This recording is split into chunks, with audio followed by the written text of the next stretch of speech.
In December 1075, King Henry IV of Germany celebrated the Christmas holidays at Goslar, his favorite castle in Saxony. All seemed to be well. Henry had secured a decisive victory over rebels in the duchy, appointed a new archbishop in Milan, and named 2 additional bishops in Italy in the last year. But during the Christmas celebrations, 3 royal envoys returned from Rome with a letter from Pope Gregory VII, who hadn't interpreted Henry IV's actions in Italy in such a favorable light. Instead, Gregory VII chastised Henry IV's association with excommunicated advisors and his appointment of 3 Italian prelates. He demanded obedience to the papacy and threatened excommunication otherwise. Gregory VII's admonition ignited, over the course of 1076, an open conflict between the German king and the pope that had been simmering since Gregory VII's election in 1073. Henry IV clung to a traditional view of the rights of German kings that gave them certain authority within the religious world. Gregory, in contrast, argued that the papacy, as the representation of God on earth, should have the ultimate authority. These 2 viewpoints were inherently at odds, and the break between the papacy and the king in 1076 plunged the German kingdom into civil war. In January 1076, Henry gathered German bishops in the city of Worms and called for Gregory to give up the papacy. The German bishops addressed a letter to the Pope that outlined the charges against him. He had stolen the title of pontiff, sowed discord in the church, and tainted the church by his close association with Countess Matilda of Tuscany, who independently ruled the March of Tuscany and proved to be Gregory's most devoted supporter. These accusations were brought to Gregory in Rome, and as a result, Gregory followed through on his warning. Henry IV was excommunicated.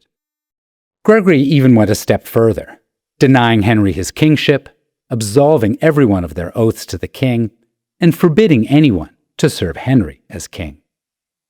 The ramifications of Gregory's excommunication of Henry IV were immediate and profound. The Saxon princes rebelled against Henry in 1076, and the bishops who had originally denounced Gregory at Worms quickly left the king's side and tried to reconcile with the papacy. Henry also faced deposition by the other German princes in October. He was forced to concede to their requests, which included dismissing his excommunicated advisors and promising to reconcile with Gregory.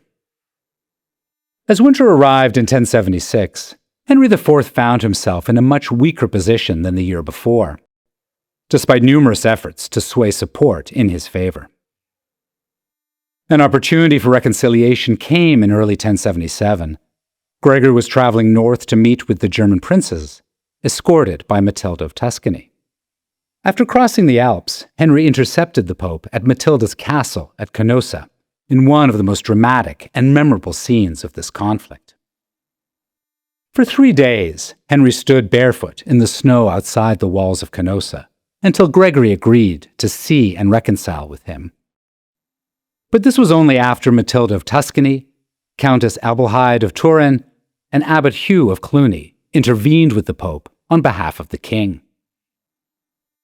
Henry gained some immediate benefits from the meeting, namely, Gregory abandoned his plan to intervene in Germany and lifted his excommunication. But Henry's public penance suggested that he recognized the legitimacy of Gregory's deposition, which he had rejected only months earlier, and by extension that he acknowledged the Pope's right to intervene in and judge secular affairs. Further disagreements led to a final breakdown of peace between Henry and Gregory in 1080, and the conflict erupted into war between Henry IV and Matilda of Tuscany, who organized her troops in support of the papacy. Gregory excommunicated Henry again, and Henry elected his own pope, Wibert of Ravenna, who took the papal name Clement III. After attacking Rome in 1084 and forcing Gregory to flee to nearby Salerno under the protection of the Normans, neither Henry nor Gregory lived to see the conflict finally resolved in 1122. While war was an immediate outcome of this disruption of the duality of church and monarchy, the Investiture Controversy, as this conflict is often called, was fought as much with words as with weapons. Supporters of both the king and the papacy wrote prolifically as they tried to understand, condemn, or justify their own position. Those churchmen under the protection of Matilda of Tuscany in particular wrote extensively as they tried to defend both the position of the papacy in opposition to Henry IV and Matilda's role as a woman waging a war on behalf of the papacy. At the heart of these colorful exchanges, the rhetoric of which wouldn't be entirely out of place in modern political discourse, was a debate over power and who was able to wield it.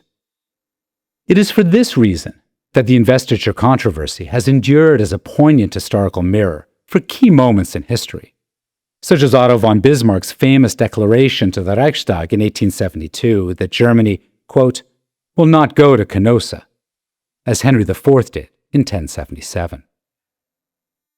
The question of power and authority between the secular and religious at the forefront of debate in the 11th century has remained perpetually relevant.